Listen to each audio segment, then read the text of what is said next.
Hello everyone, I am Dr. Pawan Kumar Jha from CMH Group of Institution. Today we'll discuss what do you mean by accounting. जैसे कि यहाँ पर आप लोग देख सकते हैं कि हम लोग इंट्रोडक्शन के बारे में समझना चाह रहे हैं कि अकाउंटिंग के बारे में हम समझेंगे। जैसे कि अक्सर यह देखा जाता है प्रायः सभी कॉलेज में लगभग कि बहुत सारे बच्चे जो साइंस बैकग्राउंड से हो या जो आर्ट्स बैकग्राउंड से हो, वो जब ग्रेजुएशन में एडमिशन लेते हैं, जो वोकेशनल कोर्स में एडमिशन लेते हैं लाइक बीबीए, बीकॉम या बीबीएम, तो इन सभी में बच्चों का जो बेस है, जो फंडामेंटल है, उसके बारे में उसको कुछ भी जानकारी नहीं होती है।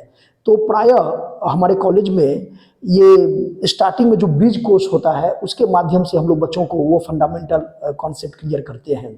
तो उसमें फंडामेंटल कॉन्सेप्ट में अगर इंट्रोडक्शन टू अकाउंटिंग, इसका बेसिक जो यहाँ पर हुआ कि अकाउंटिंग के बारे में इस सेशन में हम लोग समझेंगे कि अकाउंटिंग किसे कहते हैं। वैसे तो ये तीन अलग अलग वर्ड है। अकाउंट, जो कि अक्सर बच्चे इसको प्रायः सेम समझते हैं, हालांकि तीनों डिफरेंट है। अकाउंट, अकाउंटिंग और अकाउंटेंसी।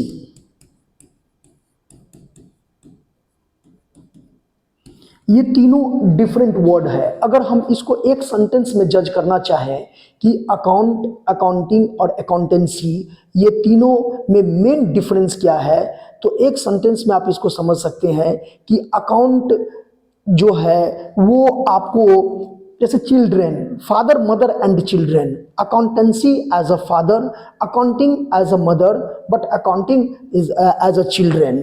तो इस तरह से इसमें से एक छोटा सा टॉपिक हम लोग समझेंगे कि अकाउंटिंग क्या है और इसका क्या ऑब्जेक्ट है। तो अकाउंटिंग का जो यहाँ पर बेसिक डिफरेंस है कि अकाउंटिंग, बहुत सारे राइटर इसको एक लैंग्वेज के रूप में समझाने की कोशिश किए हैं कि accounting as a language of business. तो यहाँ तो सिर्फ एक बिजनेस के पॉइंट ऑफ व्यू से ही अकाउंटिंग को समझा जाता है, लेकिन ऐसा जनरली मेरे हिसाब से, ये मेरा व्यक्तिगत विचार है कि अकाउंटिंग को सिर्फ हम बिजनेस के पॉइंट ऑफ व्यू से हम नहीं समझ सकते हैं, हम नहीं जान सकते हैं।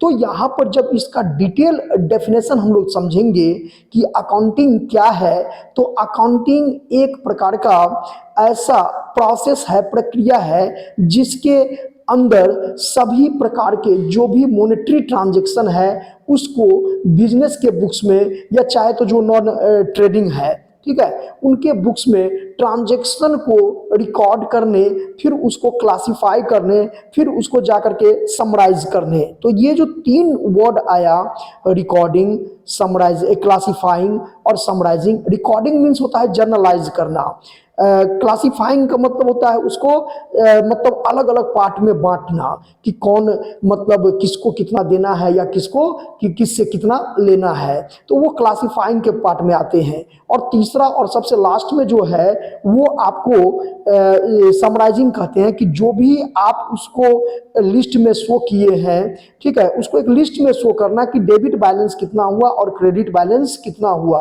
तो इसको बेसिकली हम लोग समराइजिंग, लेकिन यहीं पर अगर हम लास्ट कह दे तो ये भी उचित नहीं है, क्योंकि उसी के बेसिस पर जो डेबिट बैलेंस है, क्रेडिट बैलेंस है, उसी के बेसिस पर बिजनेस क्या करते हैं कि वो इनकम स्टेटमेंट या पोजीशन स्टेटमेंट तैयार करते हैं। तो अकाउंटिंग का जो बेसिक यहाँ पर डेफिनेशन है वो ये कहता है कि accounting is the art of recording, classifying, summarising in a significant manner and in terms of money, transaction and event which are in part at least of a financial character।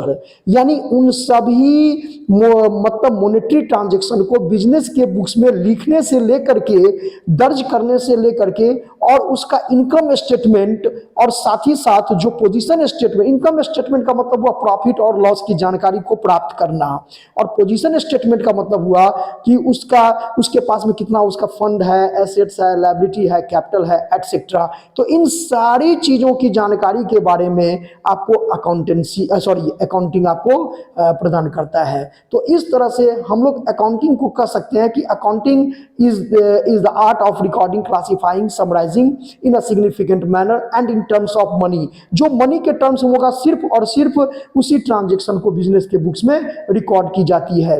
जो non monetary transaction होगा उसको कभी भी accounting के term में हम उसको record business के बुक्स में नहीं करते हैं।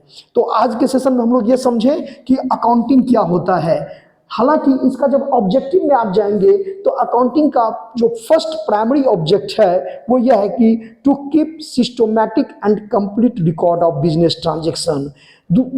सबसे पहले कि जितने भी मॉनेटरी ट्रांजेक्शन है उसको एक सिस्टमैटिक वे में बिजनेस के बुक्स में रिकॉर्ड करना। फिर उसके बाद जो सेकंड है वो ये ऑब्जेक्ट कहता है कि टू एसरटेन या कैलकुलेट द प्रॉफिट और loss at the end of the accounting year. Accounting year के अंत में प्रॉफिट और लॉस को कैलकुलेट करना। थर्ड है to ascertain the financial position of the business, यानी बिजनेस का जो फिनेंशियल पोजीशन है कि कितना एसेट्स है और कितना लायबिलिटी है, इसकी जानकारी को प्राप्त करना। उसके बाद जब आपका हो जाए टैक्स कैलकुलेटिंग में अकाउंटिंग हेल्प करता है, ये भी उसका ऑब्जेक्ट है। लीगल रिक्वायरमेंट को फुलफिल करवाना, ये भी एक अकाउंटिंग का क्या है, ऑब्जेक्ट है। तो इस तरह से अकाउंटिंग का ऑब्जेक्ट और डेफिनेशन आज के सेशन में हम लोग समझें। तो thank you all of you. I hope कि आप लोग को ये टॉपिक समझ में आएगा।